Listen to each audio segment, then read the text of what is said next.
आज रोज़ अत्याचार होते, दुराचार होते, महिलाओं पर, दलित पर किस प्रकार की घटनाएं होती है राजस्थान में, ऐसा कभी नहीं था कि आज राजस्थान नेशनल क्राइम ब्यूरो की रिपोर्ट में 1 नंबर पर पहुंच जाए। जब चुनाव आए हैं तो सारी चीज़ें याद आ रही है, राम भी याद आ रहे हैं इनको अपराधियों पर कार्रवाई करेंगे ये भी याद आ रहा है, लेकिन जनता सब जानती है। पहले इनके मंत्री के ऊपर इस देश में महिलाओं पर जो दुराचार करता है उनको मर्द कहते हैं, और जो व्यक्ति वीरांगनाओं के हक के लिए लड़ता है हमारे सांसद किरोड़ीलाल जी, उनको आतंकी कहते हैं। हमारे पास लोकप्रिय नेताओं की कमी नहीं है, जनाधार वाले नेता। यहाँ तो उधर तो 1 मैन आर्मी है, हमारे यहाँ 10 लोग एक साथ पूरे प्रदेश में घूमेंगे। ऐसा करंट लगेगा कि ये 50 साल उठ नहीं पाएंगे। मेरे साथ हैं बीजेपी के प्रदेश अध्यक्ष सीपी जोशी साहब, जो बीकानेर में भारतीय जनता पार्टी की जन आक्रोश महाघेराव कार्यक्रम में भाग लेने आए हैं। जोशी साहब, सरकार कह रही है कि किसी तरीके का जन आक्रोश नहीं है, आपको कहाँ नजर आता है जन आक्रोश? जन आक्रोश पूरे राजस्थान में दिखाई देता है, और आज बीकानेर की सड़कों पर वो साफ स्पष्ट रूप से हजारों की संख्या में लोगों के मन में उद्वेलना थी, गुस्सा था कि जिन वादों के आधार पर ये सरकार आई उन वादों को निभा नहीं पाई।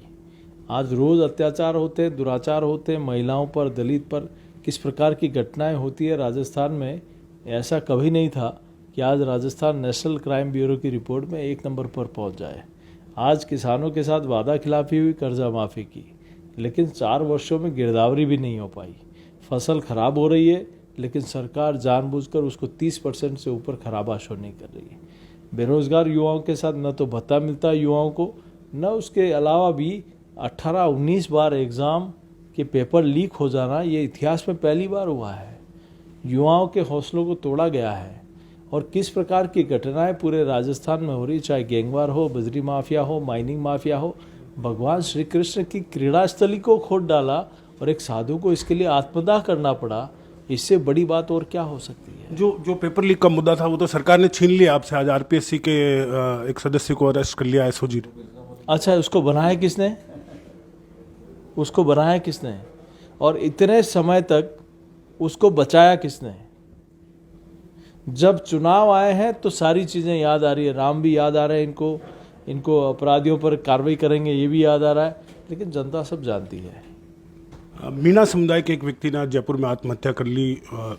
जलदाय मंत्री महेश जोशी पर आरोप लगाए उसने लास्ट वीडियो में। देखिए, इनके कौन से मंत्री पर आरोप नहीं लग रहे हैं? आज इन मंत्री पर हत्या का आरोप लगा है। पहले इनके मंत्री के ऊपर इस देश में महिलाओं पर जो दुराचार करता है उनको मर्द कहते हैं, और जो व्यक्ति वीरांगनाओं के हक के लिए लड़ता है हमारे सांसद किरोड़ीलाल जी, उनको आतंकी कहते हैं। मतलब मेरे समझ में नहीं आता। आज इन्हीं के एक मंत्री कहते हैं कि सरकार फॉर्च्यूनर में बैठने जितने विधायक नहीं बचेंगे, अब तो कहते हैं स्कूटर पे बैठने जितने भी नहीं आएंगे।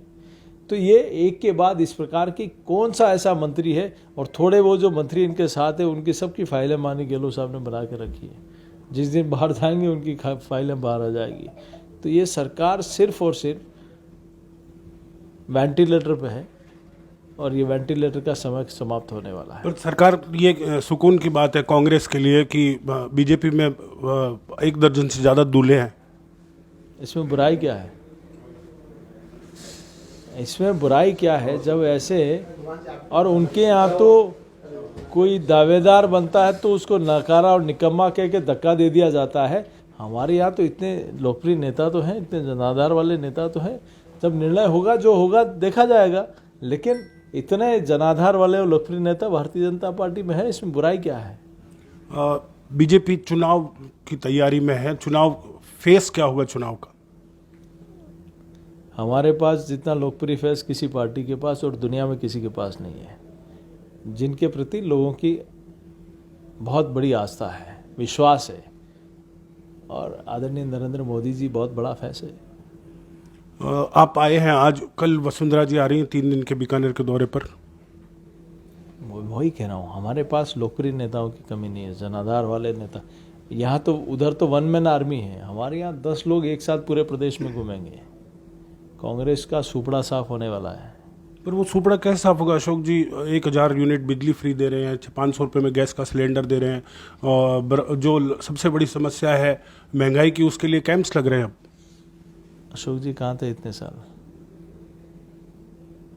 जब उनका अंतिम समय आ गया तब याद आ रहे हैं क्या? जनता सब समझती है। और अशोक जी कहाँ से दे रहे हैं गैस सिलेंडर? गैस सिलेंडर दे रही है भारत सरकार। आपका अप्रैल से पहले कुछ कर नहीं सकते और 3 महीने बाद आचार संहिता लग जाएगी, क्या करेंगे अशोक जी? सिर्फ और सिर्फ ढोंग करने के अलावा जनता सब जानती है। जितना ही कैंप लगा ले, कितना ही कुछ कर ले, पब्लिक में आज कौन चाहेगा कि भगवान श्री राम का नारा लगाए या भगवा पताका फहराए? उस पर पहली बार एफआईआर लॉन्च हो रही है, उस पर मुकदमे दर्ज हो रहे हैं, प्रतिबंध लग रहा है। भगवान हमारी रामनवमी पे और नववर्ष की शोभा यात्रा निकलती है, रामदेवरा जाने वाले पर शोभा यात्रा निकलती है, उस पर प्रतिबंध लगा दिया जाता है। ना विकास करते हो, ना कानून व्यवस्था बहाल रहती है, ना वह आप जिन वादों की बुनियाद के आधार पर सरकार में आए उनको पूरा कर पाते हो। तो किया क्या है आपने? सिर्फ और सिर्फ तुष्टिकरण के अलावा कुछ नहीं किया। पर कांग्रेस को लगता है कि अंडर करंट नहीं है, कांग्रेस के खिलाफ एंटी इनकम्बेंसी नहीं है। ऐसा करंट लगेगा कि ये 50 साल उठ नहीं पाएंगे। आपको फील होता है अंडर करंट? आप भी फील कर रहे हो। धन्यवाद। तो ये थे बीजेपी के प्रदेश अध्यक्ष सीपी जोशी साहब। सीपी जोशी साहब, एक चीज रह गई, आप सांसद भी हैं जी। कांग्रेस की तरफ से एक डिमांड हो रही है कि जाति के आधार पर जनगणना की जाए। ओबीसी, एससी, एसटी, अलग अलग जितनी जातियां हैं उनकी सामाजिक आर्थिक परिस्थिति का अध्ययन किया जाए। और कांग्रेस के एक नेता है कन्हैया कुमार, उन्होंने एक बयान दिया आज कि जिन स्टेट्स में कांग्रेस की सरकार है उनमें वो तो कोशिश कर सकते हैं कि इस तरह की गणना हो सके। वही कन्हैया कुमार जी जिन्होंने कहा कि भारत तेरे टुकड़े होंगे इंशाल्लाह इंशाल्लाह, भारत तेरी बर्बादी होगी इंशाल्लाह इंशाल्लाह। और वहीं है हीरा तराश के, वहीं उस कार्यक्रम में माननीय राहुल गांधी जी वो हीरा तराश के कांग्रेस पार्टी में लेके आए। तो इनका सिर्फ और सिर्फ जाति, धर्म और क्षेत्रवाद, आतंकवाद, इन्हीं लोगों को समर्थन देने का काम रहा है।